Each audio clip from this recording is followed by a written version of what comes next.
Good morning everybody.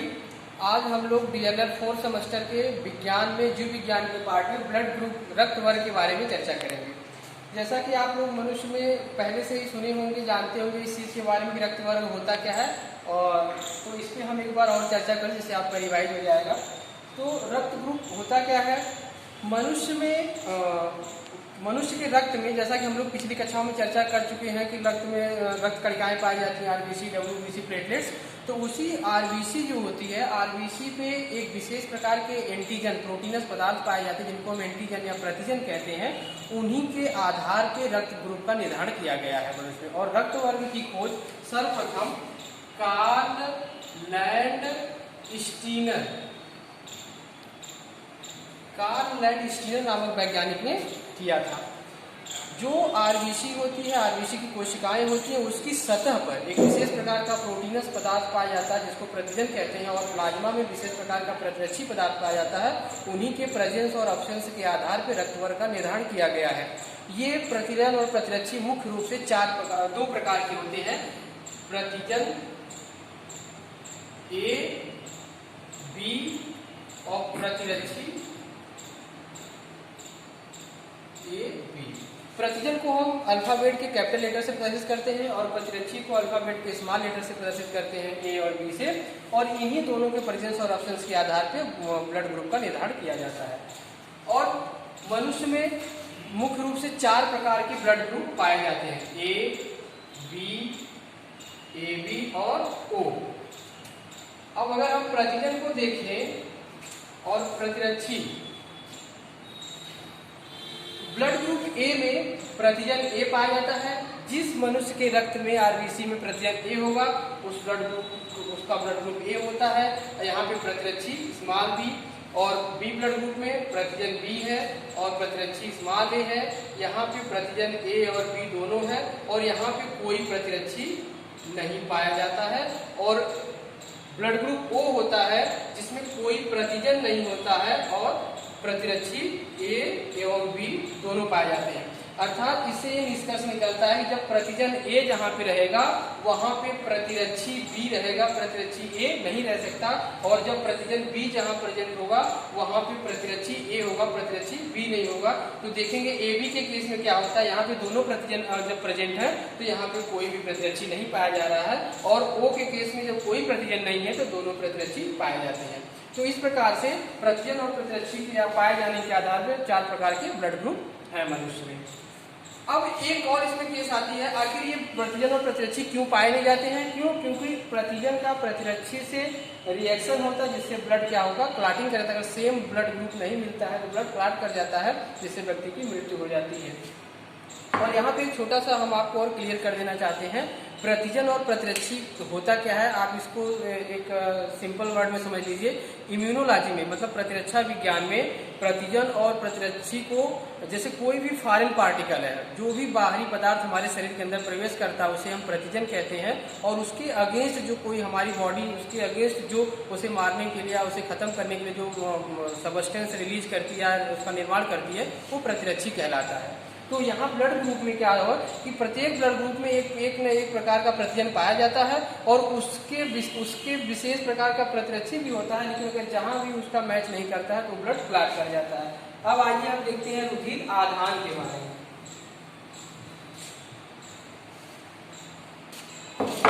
रुधिर आधान, blood transfusion.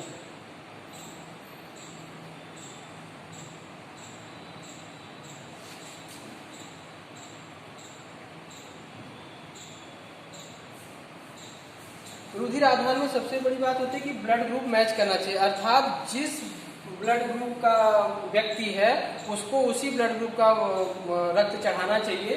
अर्थात उनके एंटीजन और एंटीबॉडी का आपस में रिएक्शन जो है वो ऐसा ना हो कि ब्लड कोआगुलेट करे, क्लॉटिंग हो। तो उसको ध्यान में रखते हुए रक्त का आधान किया जाता है। जैसे आगे हम देखते हैं, यहाँ पे क्या है, ब्लड ग्रुप है A, B, AB और O। यहाँ पे मान लीजिए A, B, AB और O।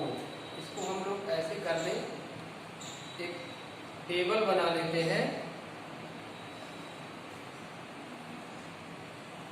सिंपल सा वर्ड हम अपने समझने की भाषा में यूज कर सकते हैं कि यदि देखिए कोई भी है आपके घर में कोई बाहर, अगर मान लीजिए आप अपने घर पे कुत्ता पाले हैं तो वो कुत्ता जिसको पहचानता है उसको अपने घर के अंदर तो आने देता है, जिसको नहीं पहचानता तो उसको काटता है, उसको घर के अंदर नहीं आने देता है। तो वही सेम केस यहाँ पे होती है, मतलब कि जैसे ब्लड ग्रुप ए है तो इसमें एंटीजन ए है और एंटीबॉडी स्मॉल बी है।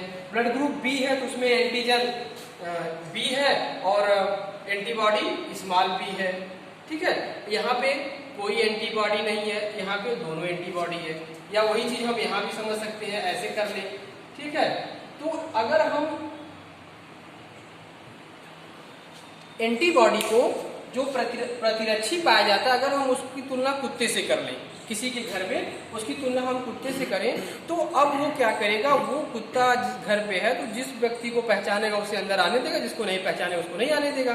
तो सिंपल से ये देखिए, अब ये है, अब ये जो कुत्ता है ये अपने मालिक को पहचान रहा, मतलब कि जो बी जैसे एक तरह से कह लीजिए कि जितने भी एंटीबॉडी है वो कुत्ता है, तो जो बी है वो क्या ए को पहचानेगा, तो ए को क्या करेगा यहाँ आने देगा। अब यहाँ पे क्या करेगा, ये जो ए प्रतिरक्षी है वो प्रतिरक्षी ए है, प्रतिजन ए को नहीं पहचान पाएगा, यहाँ इसको अंदर नहीं आने देगा।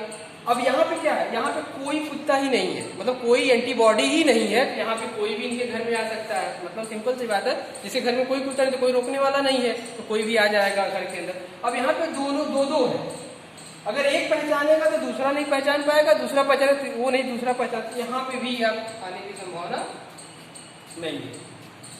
वही केस देखिए यहाँ पे, अब यहाँ पे क्या है, एंटीबॉडी बी है और यहाँ पे एंटीबॉडी ए है, तो यहाँ पे भी क्या होगा, ये इसको नहीं दे पाएगा ना। यहाँ पे ये सेम है, इसको दे देगा। यहाँ कोई एंटीजन है ही, मतलब एंटीबॉडी है ही नहीं, ये यहाँ देगा, यहाँ भी नहीं। ए बी के केस में देखिए, ए बी के केस में यहाँ पे अब देखिए, जो यहाँ पे कोई अब एंटीबॉडी नहीं है, लेकिन यहाँ पे अब बी तो बी को पहचान लेगा एक तरह, सॉरी इसको एंटीजन को, बी अपने वाले एंटीजन को पहचानेगा, लेकिन फिर ए वाले के लिए दिक्कत होगी, ये भी यहाँ नहीं हो पाएगा, ये भी यहाँ नहीं हो पाएगा, और ये दोनों को पहचान लेंगे तो यहाँ हो जाएगा, और ये भी इसको नहीं दे पाएगा। अच्छा, अब देखिए, अब यहाँ पे क्या है, बी है, यहाँ पे बी एंटीबॉडी है और यहाँ पे दोनों है। तो यहाँ जैसे क्या होता है, आपके घर में आपके पापा आए और आपके पापा के साथ उनका कोई दोस्त आया जिसे वो कुत्ता नहीं पहचान रहा है, लेकिन आपके पापा को तो पहचान रहा है ना, तो उनके साथ वो चले जाते हैं, ये केस होता है। तो वही केस यहाँ पे है, तो यहाँ पे एक तो है एक नहीं है, तो फिर भी उनके साथ आ जाते हैं, और यहाँ पे तो दोनों है। तो ये इस प्रकार से हम लोग रुधिर का आधान देखते हैं, और इसमें हम क्या देख रहे हैं, रक्त वर्ग जो ए बी है ये क्या है, सबसे रक्त ले रहा है, ए से भी, बी से भी, ए बी से भी, ओ से भी। तो इस प्रकार से ये रक्त वर्ग ए बी जो होता है ये क्या कहलाएगा, सर्वग्राही।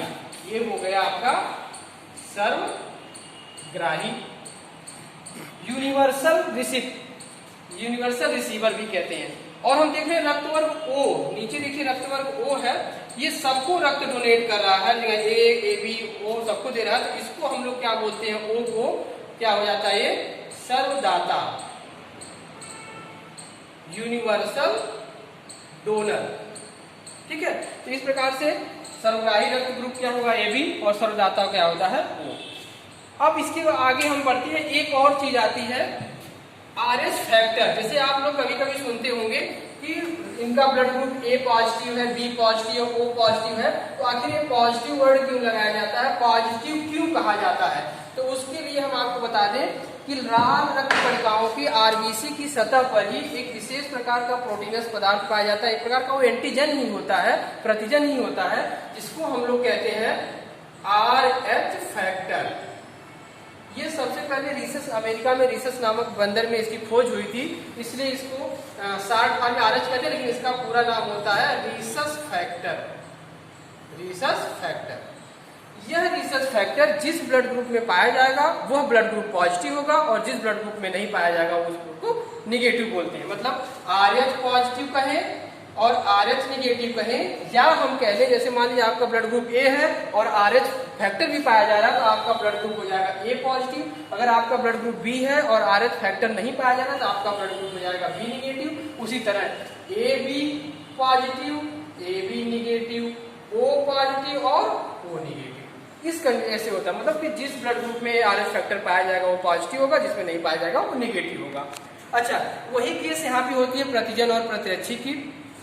तो इसमें एक चीज सबसे बड़ी होती है कि इसकी जो आनुवंशिकता होती है आरएच फैक्टर की, मतलब एक पीढ़ी से दूसरे पीढ़ी में जाने की जो होती है, तो उसमें क्या होता है, आरएच पॉजिटिव जो होता है ये प्रभावी होता है किस पर, आरएच निगेटिव पे। अर्थात अगर कोई फादर आरएच पॉजिटिव है, मदर आरएच निगेटिव है, तो इसमें जो बच्चा होगा वो आरएच पॉजिटिव का ही होगा। मतलब कि RH positive into RH negative, मतलब कि ये मेल हो गया और ये फीमेल हो गया, तो जो बेबी होगा आरएच पॉजिटिव का होगा। अब आरएच निगेटिव और आरएच निगेटिव है तो इसका जो होगा वो भी आरएच निगेटिव होगा। अब आरएच निगेटिव और आरएच पॉजिटिव, तो इसका भी क्या हो गया, आरएच पॉजिटिव। मतलब हम कह सकते हैं कि आरएच पॉजिटिव प्रभावी होता है, चाहे वो मेल का हो चाहे फीमेल का हो। जो बच्चा होगा अगर पॉजिटिव किसी भी है, मेल फीमेल में से किसी में है, तो बच्चा पॉजिटिव होगा। तो इस केस में एक थोड़ा सा एक बहुत ही इंटरेस्टिंग केस आती है कि यदि किसी फादर मदर की, किसी बच्चे के फादर मदर की कह लीजिए, या किसी मेल फीमेल की, कोई मेल क्या है आरएच पॉजिटिव है और मदर क्या फीमेल के आरएच निगेटिव है, और जो इनकी शादी होती है तो जब इनका पहला बच्चा होता है वो क्या होता है, आरएच पॉजिटिव। क्यों? क्योंकि आरएच पॉजिटिव प्रभावी होता है, यही अगली पीढ़ी में जाता है। तो अब इस केस में होता क्या है कि जो मदर है, ये मदर है, इसका ब्लड आरएच निगेटिव है, मतलब कि इसके ब्लड में एंटीजन नहीं पाया जा रहा है, और जो बच्चा उसके गर्भ में पल रहा है, उस गर्भ में पलने वाला बच्चा जो है ये क्या है, आरएच पॉजिटिव है। अभी हमने आपको बताया एंटीजन के केस में क्या होता है, कोई भी फॉरेन पार्टिकल जिसको हमारी बॉडी नहीं पहचानती वो एंटीजन होता है। तो जो मदर का ब्लड होता है उसमें आरएच फैक्टर नहीं पाया जा रहा है और बच्चे के ब्लड में आरएच फैक्टर पाया जा रहा है, तो मदर का ब्लड जो होता है इसको रिकॉग्नाइज करता है कि ऐसी कोई चीज तो हमारे पास है नहीं, तो उसके खिलाफ क्या करती है, एंटीबॉडी बनाना शुरू कर देती है, और एंटीबॉडी बना के उसको ब्लड को एंटीबॉडी बना के उसको मारने का काम करती है या खत्म करने का काम, जिससे ब्लड क्लॉटिंग होता है। और ब्लड क्लॉट होने पे क्या होता है कि वो बच्चा डिस्चार्ज मिसकैरेज हो जाता है, या कह लीजिए उसकी डेथ हो जाती है। लेकिन ऐसा देखा गया है कि जो पहला बच्चा होता है उसमें ऐसी केसेस नहीं, वो नॉर्मल डिलीवरी हो जाती। क्यों? क्योंकि जब तक वो आरएच मदर का ब्लड रिकॉग्नाइज करता है, जब तक पहचान पाता है और जब तक उसके खिलाफ स्ट्रॉन्ग एंटीबॉडी बना पाता है, तब तक बच्चे की डिलीवरी हो जाती है। लेकिन अब अगले नेक्स्ट जो बेबी होता है, क्योंकि इम्यून सिस्टम में ऐसा होता है कि मेमोरी सेल डेवलप हो जाती है, वो पहले से उस चीज़ के बारे में एक डेवलप कर लेती है कि कोई ऐसा चीज़ अगर भविष्य में कभी आता है तो तुरंत हम एंटीबॉडी का प्रोडक्शन करके उसको खत्म करेंगे। लेकिन अगले बच्चे के केस में क्या होगा, वो पॉजिटिव ही होगा, लेकिन होगा क्या कि तुरंत एंटीबॉडी बना के वो ब्लड कोआगुलेट हो जाएगा और मिसकैरेज हो जाता है। तो ये इसमें इस केस को हम लोग कहते हैं इरिथ्रोब्लास्टोसिस फिटैलिस। एक बीमारी होती है, इस नाम क्या देते हैं, इरिथ्रोब्लास्टोसिस फिटैलिस। अच्छा, अब आरएच फैक्टर के आने पर हमारा सर्वदाता और सर्वग्राही का भी कंसेप्ट थोड़ा चेंज हुआ है। अब आरएच फैक्टर को इंक्लूड करके हम सर्वदाता और सर्वग्राही को इस प्रकार से भी जान सकते हैं कि जो ब्लड ग्रुप ओ निगेटिव होगा ये होगा सर्वदाता, और ए बी पॉजिटिव जो होगा वो होगा सर्वग्राही। क्यों? क्योंकि अगर हम पहले की बात करें तो अगर केवल अगर एबी को सर्वग्राही मान लेंगे तो यहाँ पे क्या होगा कि सामने वाले ब्लड ग्रुप से अगर कोई उसमें एंटीजन है तो ये बॉडी इसको पहचान नहीं पाएगी, उसके खिलाफ एंटीबॉडी बना लेगी, ब्लड कोआगुलेट कर जाएगा। अगर एबी पॉजिटिव रहेगा तो सामने वाला चाहे पॉजिटिव आए तब तो ये पहचान लेगा, और अगर निगेटिव है तो कोई बातें नहीं है, मतलब कोई एंटीजन आ रहा है तो कोई पहचान लेगा, नहीं आ रहा है तभी कोई दिक्कत नहीं। वही यहाँ वो निगेटिव की है सर्वदाता की।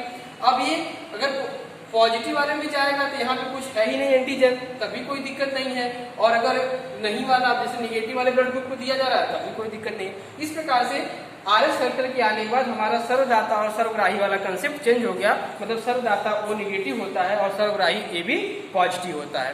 अब हमारा ये लेक्चर यहीं पे समाप्त है। इसके बारे में आगे की चीज़ों के बारे में हम लोग अगले लेक्चर में चर्चा करेंगे। धन्यवाद।